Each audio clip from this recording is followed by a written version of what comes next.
जय हिंद, आदाब, welcome back to my channel. आज से हम जितने भी कॉम्पिटिटिव एग्जाम में इंग्लिश रिलेटिव क्वेश्चन पूछे जाते हैं उस बेस पे आप लोगों को एक एक वीडियो में क्रम वाइज पढ़ाएंगे। तो सबसे पहले ये देख लेते हैं कि जैसे एनडीए हो गया, एयरफोर्स हो गया, नेवी, कोस्ट गार्ड, सीडीएस, जितने भी डिफेंस लेवल के एग्जाम होते हैं उसमें जितने भी इंग्लिश के क्वेश्चन आते हैं उसी बेस पे मैं आप लोगों को पढ़ाऊंगा। तो सबसे पहले आज का जो हमारा टॉपिक होगा वो होगा टाइम और टेंस बेस पे। तो चलिए हम लोग शुरू करते हैं टाइम और टेंस। तो सबसे पहले हम डिफरेंस इसके बीच में देख लेते हैं कि टाइम और टेंस के बीच में डिफरेंस क्या होता है।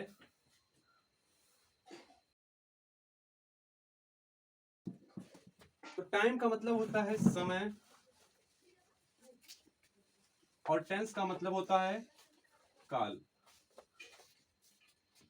तो टाइम जो होता है वो तो एक जैसे यूनिवर्सल टर्म होता है, लेकिन टेंस हमारा यूनिवर्सल टर्म नहीं होता है। टाइम और टेंस में फर्स्ट डिफरेंस यही होता है। सबसे पहला जो इसमें डिफरेंस होता है ये होता है कि यह एक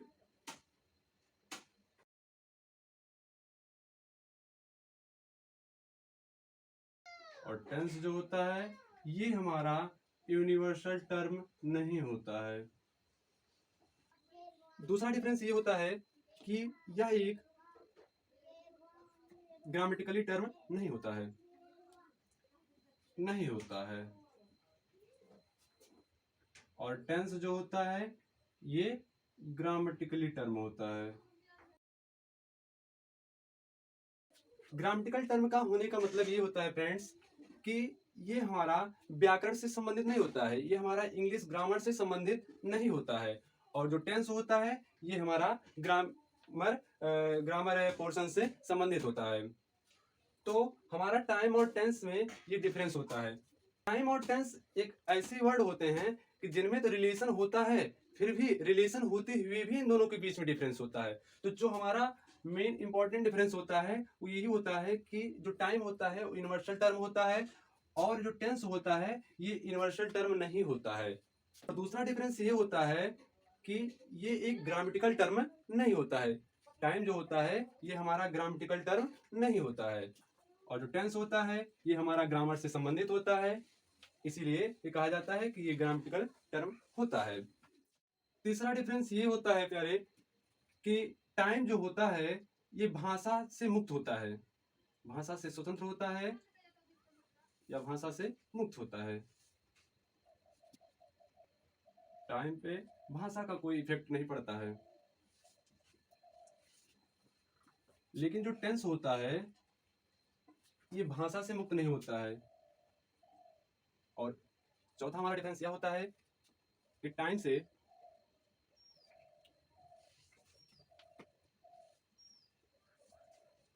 महीनों, वर्षों तथा दिनों आदि का बोध होता है।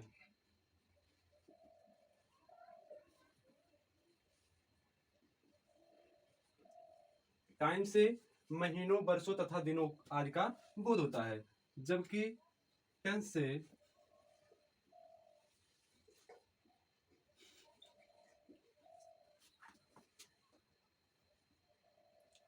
महीनों, वर्षों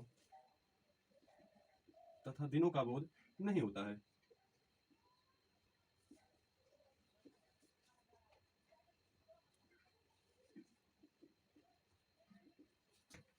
ये भी हमारा डिफरेंस है कि जो टाइम होता है ये भाषा से मुक्त होता है, भाषा से स्वतंत्र होता है। टाइम पे भाषा का कोई इफेक्ट नहीं पड़ता है। और जो टेंस होता है ये भाषा से मुक्त नहीं होता है। चौथा डिफरेंस हमारा ये होता है कि टाइम से दिनों, महीनों, वर्षों आदि का बोध होता है, जबकि टेंस से महीनों, वर्षों तथा दिनों का बोध नहीं होता है। तो चलिए हम टेंस के बारे में देखते हैं कि टेंस कितने प्रकार का होता है। और तो टेंस हमारा 3 प्रकार का होता है। प्रेजेंट टेंस, पास्ट टेंस और फ्यूचर टेंस। प्रेजेंट टेंस का हिंदी होता है वर्तमान काल।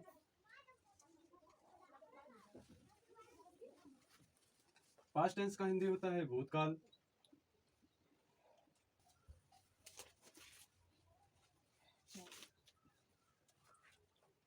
और इन सभी के भी चार चार फॉर्म होते हैं।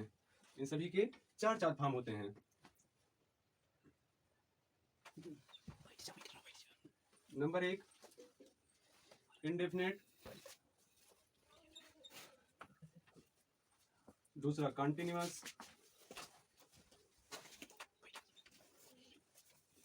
या फिर इसी को हम इम्परफेक्ट टेंस भी कहते हैं,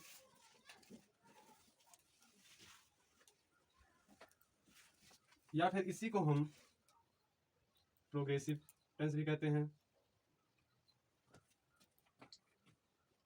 तीसरा हमारा होता है परफेक्ट टेंस, और चौथा है परफेक्ट कंटिन्यूअस।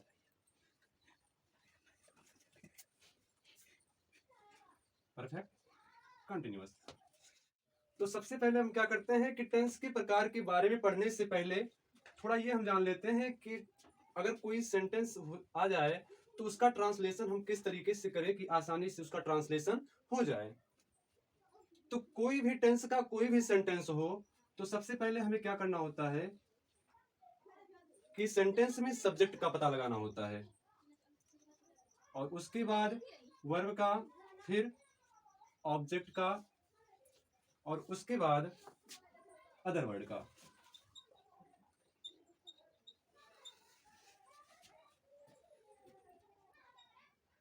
तो वाक्य में सब्जेक्ट का पता हम किस तरीके से करते हैं, सबसे पहले ये जान लेते हैं। तो सब्जेक्ट का पता करने के लिए सबसे पहले क्या करना होता है कि हमें वर्ब का पहचान करना होता है। और जैसा कि आप लोग वर्ब आसानी से पहचान सकते हैं, क्योंकि जो हमारा वर्ब होता है वो हमेशा वाक्य के लास्ट में होता है। जैसे वो टेंस के अनुसार हमें पता चलता है। अगर हमारा टेंस प्रेजेंट इंडेफिनिट टेंस का है तो उसके लास्ट में ता है, ती है, ते है आता है। प्रेजेंट कंटीन्यूअस है तो रहा है, रही है, रहे आता है। तो इस तरीके से जिस भी टेंस का होगा उस तरीके से हम देख करके पता लगा सकते हैं कि कौन सा वर्ब है। तो सबसे पहले एक एग्जांपल के बेस पे एक सेंटेंस लेते हैं। तो ये हमारा एक सेंटेंस हो गया कि सूर्य प्रकाश जी प्रतिदिन शाम को गंगा नदी के तट पर धीरे धीरे टहलते हैं। अब आइए इसका देखिए हम किस तरीके से ट्रांसलेट करते हैं। तो सबसे पहले क्या करना होगा कि इस सेंटेंस में हमें सब्जेक्ट का पता लगाना होगा। इस सेंटेंस में सबसे पहले सब्जेक्ट का पता लगाना होगा। तो हमने बताया कि सब्जेक्ट का पहचान करने का सबसे आसान तरीका यह है कि सबसे पहले सेंटेंस में हम वर्ब की पहचान कर लेते हैं, और वर्ब हमेशा जो होता है वो हिंदी वाक्य के लास्ट में होता है। जिस भी वर्ड में हमें ता है, ती है, ते है, रहा है, रही है, रहे हैं, ये सब शब्द मिलते हैं, वही हमारा क्या होता है, वर्ब होता है। वही हमारा बेस फॉर्म भी होता है। तो यहाँ पे हम देख रहे हैं कि लास्ट में टहलते हैं वर्ड आया है, और इससे हमें पता चल रहा है कि ये जो सेंटेंस हमारा लिखा गया है ये प्रेजेंट इंडेफिनिट टेंस में है। तो जब हमें वर्ब की पहचान हो जाती है तो हमें क्या करना होता है कि सब्जेक्ट का पहचान करने के लिए उसी वर्ब के पहले हमें हु का क्वेश्चन करना होता है। हु का क्वेश्चन मतलब होता है कि जैसे हमारा यहाँ पे टहलना वर्ब है तो इसके पहले हम करेंगे क्वेश्चन कि कौन टहलता है। तो हमें आंसर में आया कि सूर्य प्रकाश जी। सूर्य प्रकाश जी। तो इस तरीके का प्रश्न करने पर जो भी आंसर में आता है उसका ट्रांसलेशन सबसे पहले किया जाता है, और वही हमारा क्या होता है, सब्जेक्ट होता है। तो हो गया Surya Prakash.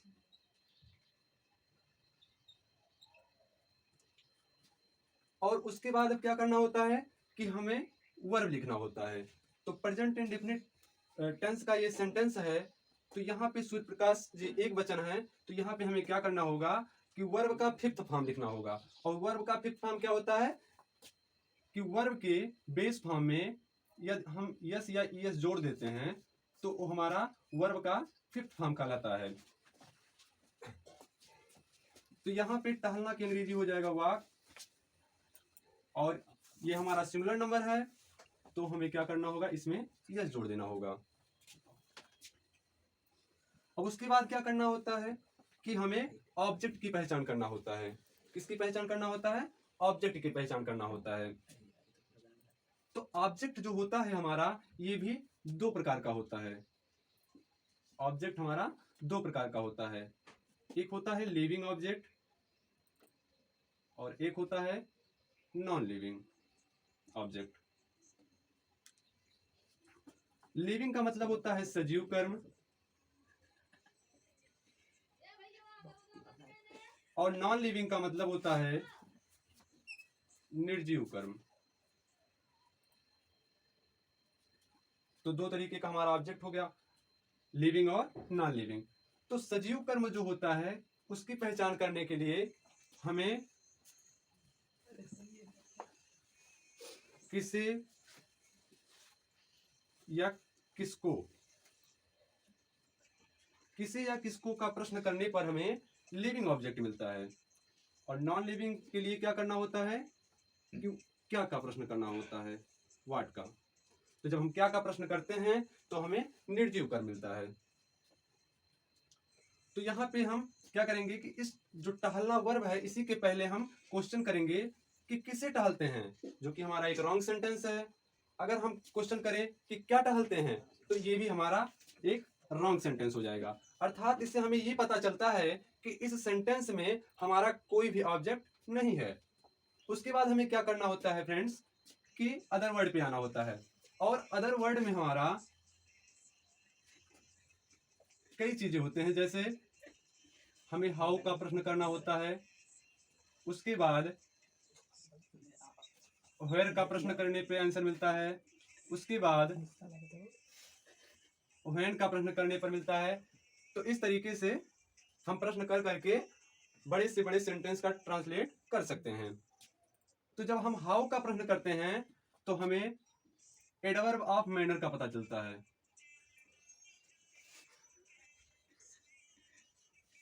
Adverb of manner का मतलब तौर तरीके का पता चलता है। ठीक। तो जब हाउ का हम प्रश्न करते हैं तो एडवर्ब ऑफ मैनर का पता चलता है, किसी के तौर तरीके का। और वेयर का जब प्रश्न करते हैं तो एडवर्ब ऑफ प्लेस का पता चलता है, इससे हमें स्थान का पता चलता है। और व्हेन का जब प्रश्न करते हैं तो एडवर्ब ऑफ टाइम का पता चलता है, एडवर्ब ऑफ टाइम का पता चलता है।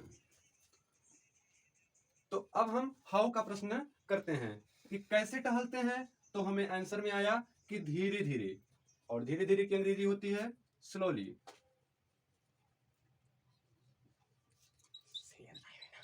स्लोली।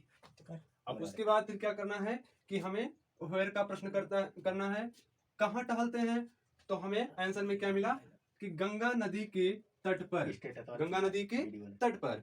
तो इसका हो जाएगा कि on the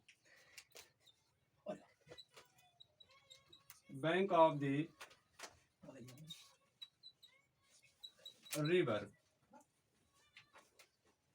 Ganga, on the bank of the river Ganga. और उसके बाद हमें किसका प्रश्न करना होगा, व्हेन का। और जब व्हेन का प्रश्न करेंगे कि कब टहलते हैं, तो हमें आंसर में क्या मिला, शाम को। तो इसकी अंग्रेजी हो जाएगी इन द इवनिंग।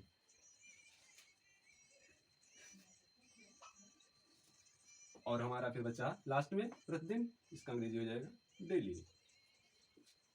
तो इस नियम से हम बड़े से बड़े सेंटेंस का ट्रांसलेशन आसानी से कर सकते हैं। तो आप लोगों को ये वीडियो अच्छा लगा होगा। अब मिलते हैं नेक्स्ट वीडियो में। Thanks for watching my video.